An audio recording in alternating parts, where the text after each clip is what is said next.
So today we will talk about how to get a first class in land law.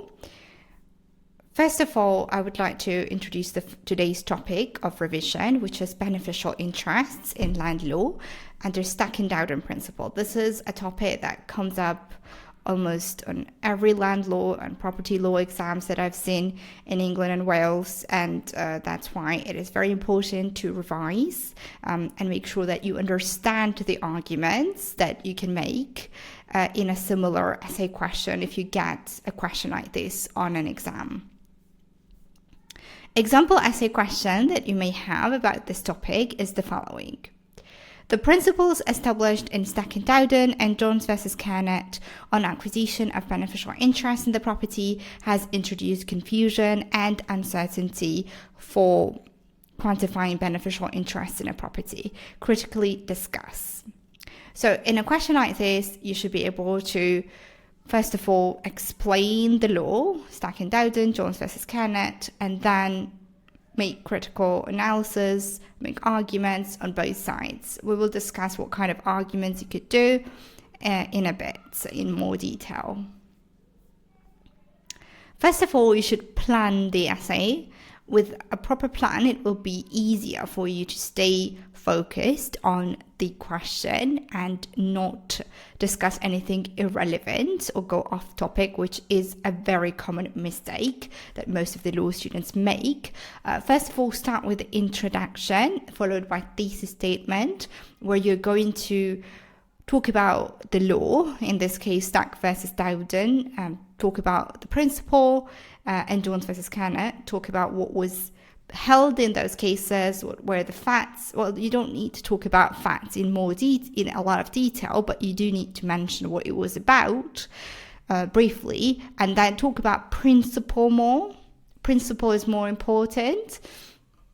And then after the brief introduction, talk about you're going to say the thesis statement. The thesis statement is like what you're going to discuss in this essay. And in the body paragraph, so after the introduction, you need to have two kinds of arguments. One is that you're going to argue for the statement and against.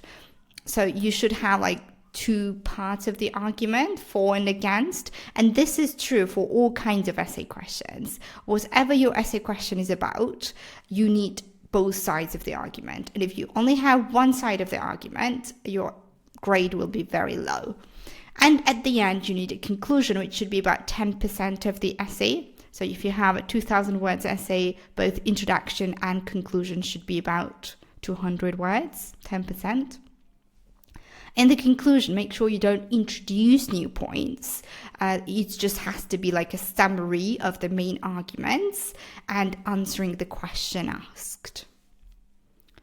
How to formulate an argument. This is the hardest part that most of the law students get it wrong and make it descriptive and lose a lot of points here. So I want to explain this very well. For you to make an argument in an essay question, first you need to explain the law on the basis of which you are making an argument. So whether it's Stack and Dowden, Lady Hill judgment, or whatever it is, first explain the law on the basis of which you are making an argument.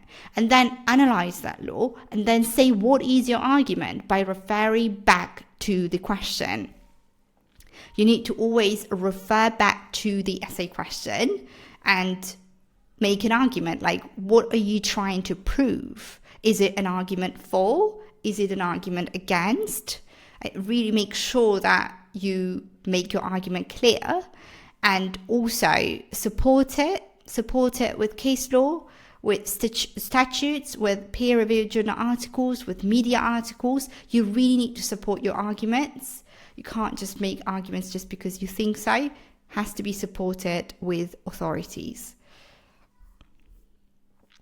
In the introduction, explain briefly what happened in Stack and Dowden and Jones versus Kernott cases. Specifically focus on the principles rather than the facts. Explain briefly the main principles established in these two cases for quantifying beneficial interests. These two cases are about quantifying beneficial interests, like when cohabiting couple live together, how are they going to calculate the equity in the property when the property was bought on one person's name? At the end, you need a thesis statement, which would probably be just like 1 or 2 sentences. For example, Baroness Hill argued in Stack that the presumption of a resulting trust is not a rule of law. Due to the changing social and economic circumstances of the modern society, resulting trust could no longer be relied upon for quantifying beneficial interest in the property. This is the main law that you have to discuss. First of all, I would also talk about what is resulting trust and what is constructive trust, which was the key discussion in those cases. Just to briefly explain it to you, resulting trust is about calculating financial contribution, so how much each party paid financially towards the property, and according to that arithmetical calculation, you quantify the beneficial interest, whereas constructive trust is not just financial contribution, it goes beyond that. There are also other things you need to take into consideration, such as shared intentions of the parties, inferred or imputed, the whole course of conduct, not just at the time of the acquisition of the property.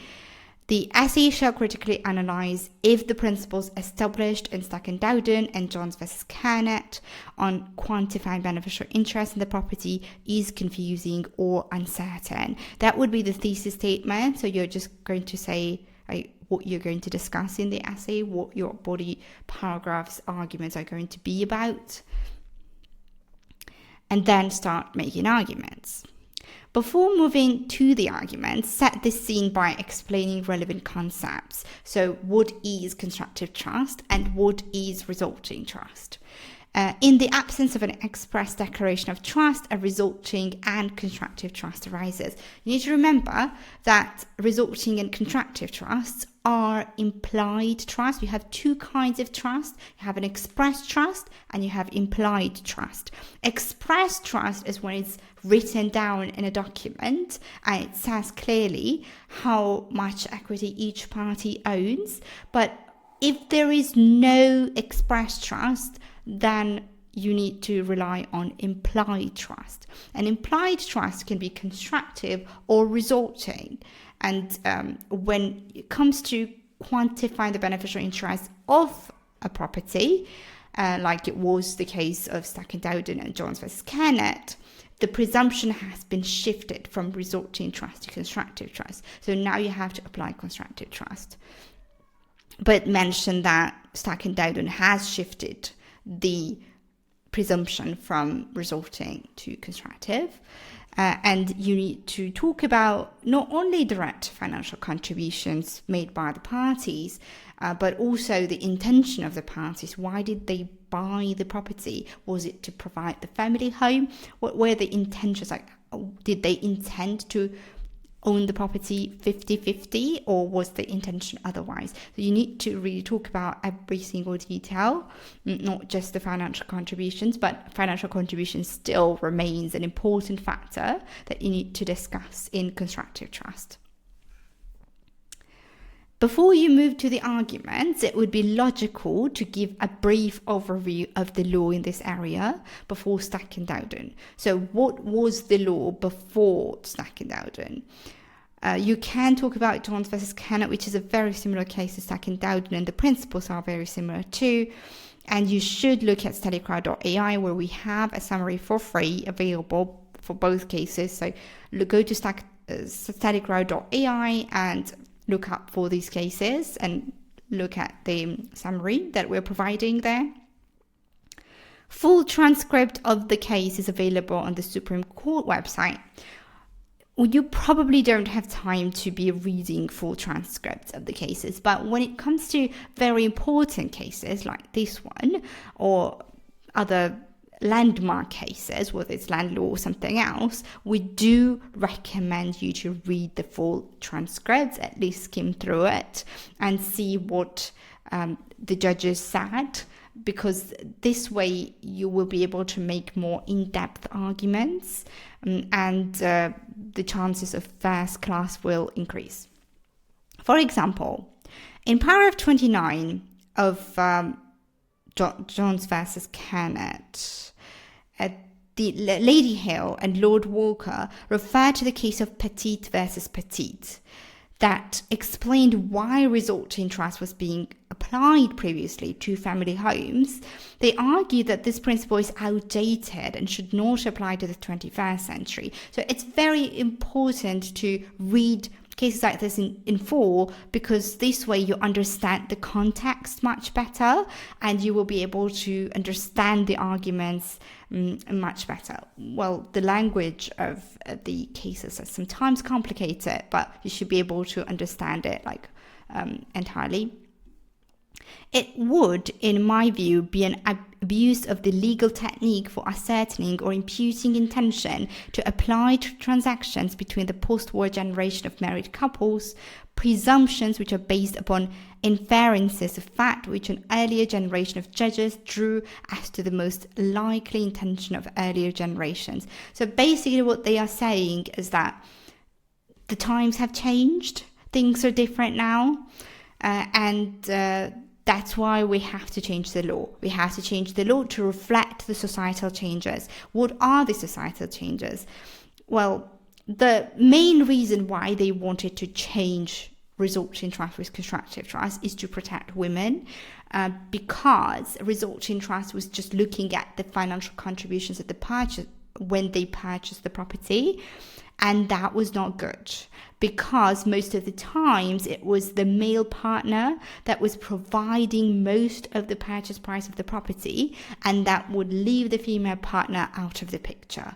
So that it was very important for the law to change so female partners would get beneficial interest in the property and not be left out in case of divorce or separation. Arguments for the principles established in second Dowden and Jones vs. Kernott being unclear and confusing. The essay question asked you whether these arguments are unclear or confusing. So you need to comment on this by referring back to the question and saying why these arguments are unclear or confusing. You could start by outlining the main principles established in second Dowden about calculating beneficial ownership, and then analysis, make arguments as to why these principles are unclear or confusing. For example, in Stack, Lady Hale listed a wide range of circumstances that would be affecting the beneficial ownership of a property, and this is obviously unclear. It is very hard to understand what was the intention of the parties when they bought the property, and all the other things that Lady Hale listed. It will be sometimes even impossible to answer those questions. So clearly, it's much easier to just look at the financial contributions and calculate the beneficial ownership according to the financial contributions. However, it's not working well for female partners, so that's why we had to introduce those confusing provisions to make sure that female partners are protected and are not left out in case of separation. Arguments for, so this is arguments for this second Dowden and Jones versus Kernott being confusing. Now, it was argued that court shall look at the intention of the parties throughout the course of conduct. How far should the court go in inferring the intention of the parties? So the courts have to look at the circumstances of the case and understand what parties intended, but how far can the court assume things? Is it at some point they could be just making up the facts, right? So what is the line? It's very hard to determine. Baroness Hale argued that arithmetical calculation of how much was paid by each is less important, obviously to protect female partners, because usually female partners were before contributing less financially in the household. And she said it would be easier to consider all contributions to the household, not just financial, because female partners were contributing to the household, just not financially as much. So that's why Lady Hill is saying that we should look at all the contributions, whether it's financial or not financial, when determining the beneficial ownership. Lack of clarity makes it unclear and unpredictable. So obviously it's really hard to determine what were the non-financial contributions and how do you even value that. So that makes it unclear and confusing. Arguments for continued. The more arguments you make, the better it is. You're going to get higher marks if your arguments are really good. After discussing Stack and Dowden, explain the principles established in Jones versus Kernott, and then critically analyze if the approach taken in this case for calculating beneficial interest is confusing or unclear. So as you see, you are always referring back to the question and saying why it is unclear or confusing. The court argued that initial presumption of joint beneficial ownership is displaced when parties intended to own the property in unequal shares. And then you can refer to the facts of this case as well to support your arguments. So always use case law, statutes, or peer-reviewed journal articles or media articles to back up your arguments, to make your arguments strong. It was argued that the court will regard the entire course of conduct to analyze what would be a fair distribution of the beneficial ownership. Financial contributions are not enough. There will be lots of other factors that the court would take into consideration, such as all the discussions that the parties had, how did they intend to divide the property, and was the property acquired on joint names or was it acquired on a single name? All these things will be taken into consideration. It can be argued that this approach focuses on subjective state of mind of the parties throughout the entire course of conduct, which always will be more unclear and confusing. So they will have to look at what the parties thought and intended, which is subjective state of mind. Very hard to determine what they thought and intended.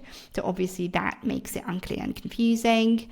The critics argue that the case obscured the distinction between legal and beneficial ownership, which has been cornerstone of property law. So we no longer look at the legal ownership, we just look at the constructive trust, and the ways Baroness Hill proposed to determine how much each party is going to own is very unclear and confusing. It is undeniable that the departure from the traditional focus on financial contributions of the parties undermines the principle of fairness and certainty in property law. So because now we have to apply constructive trust, it can be argued that the principles of fairness and certainty in property law has been undermined, because it may not be very fair to the male partners who have contributed financially a lot to be denied their rights to property because of the constructive trust principles. So Jones versus Kernott and Stack versus Dowden introduce over-reliance on the subjective intentions of the parties, which is uncertain and confusing. Now, arguments against. You could argue that it is for greater protection of women. Most of the women were not economically active back a few years ago, and they were earning less. Even now, there is a huge gender pay gap in the UK, which is one of the highest. The pay gap in the UK is one of the highest in Europe.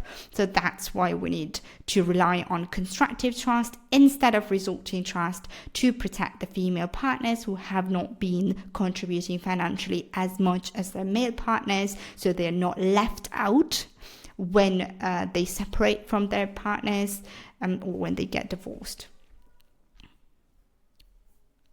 Now, support your arguments with case law and statutes. When you have a problem question, you always look look at case law and statutes because you need to rely on primary law for problem questions. But when you have essay questions to answer, then you can introduce peer-reviewed journal articles and the media articles as well. That's what makes essay questions a bit harder because you need to read the journal articles, which can be quite hard to understand. Like most of the students we've had like thousands of students at studycrowd.ai, and they all struggle with understanding journal articles because the language that it's written with is quite complicated. So if you have a choice, I would recommend you choose problem questions, because for problem questions, you don't need to read journal articles. In the conclusion, make sure you sum up your main arguments and answer the question asked.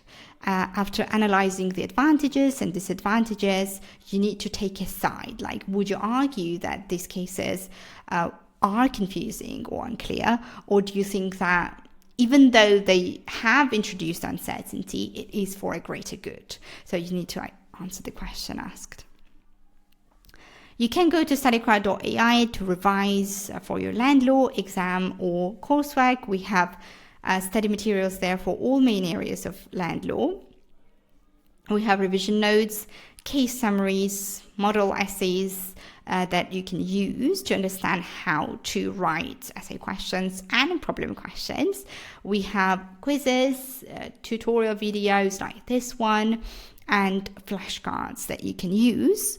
You can also get a one-to-one tutoring session with one of our tutors. You can book it online.